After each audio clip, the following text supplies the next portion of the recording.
El presente simple en menos de 2 minutos. El presente simple es un tiempo verbal utilizado para hablar sobre hábitos de la vida diaria o actividades cotidianas y qué tan frecuentes suelen ser. Los 3 tipos de oraciones son afirmativas, negativas, interrogativas. Las oraciones se componen por sujeto más verbo en infinitivo más complemento. Los pronombres se encuentran en la parte derecha de la imagen.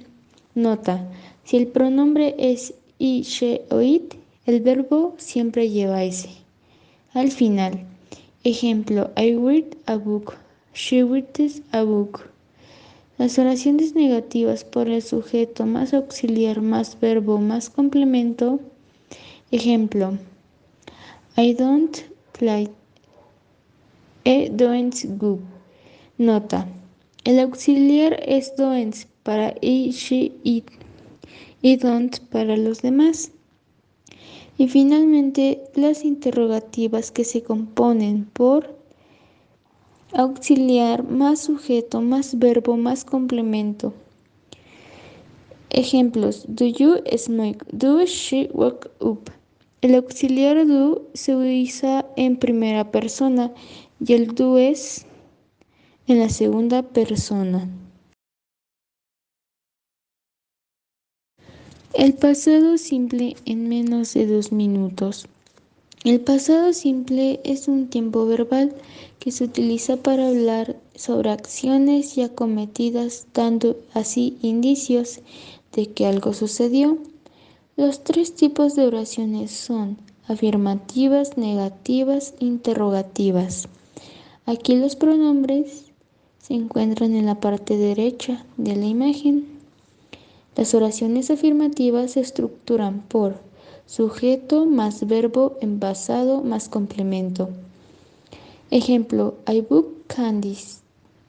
Las negativas por el sujeto más auxiliar más verbo en infinitivo. Ejemplo: I didn't buy candies. Aquí el auxiliar es didn't.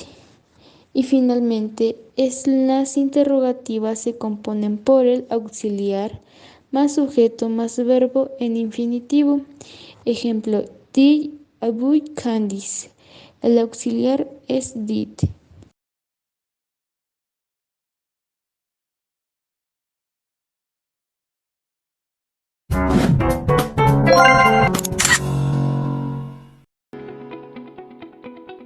Voz pasiva. La voz pasiva es aquella en que se utilizan objetos, siendo este el primero de la oración. Con ello encontrarás 3 tipos de oraciones. Tenemos afirmativa, negativa e interrogativa. Algunos ejemplos son: la oración afirmativa se estructura por objeto seguido del am, is o are. Uno de estos que estamos utilizando es de la tercera columna de la tabla de verbos. Y por último, el pronombre be. Algunos ejemplos son is a pencil, my mother understand, y por último, she met Maria. Las oraciones negativas. En las oraciones negativas, aquí seguirá la misma estructura de la oración, solo que lo más importante es que se le añade el not después del auxiliar. Aquí en esta parte pensarás que es muy obvio cuál es la respuesta correcta y por ello no debes de cometer el error que se muestra, solo la opción C. El auxiliar va al principio, posteriormente más el verbo en pasado, más be y pronombre. Y por supuesto el signo de interrogación. Un claro ejemplo es: is a pencil, shall we meet?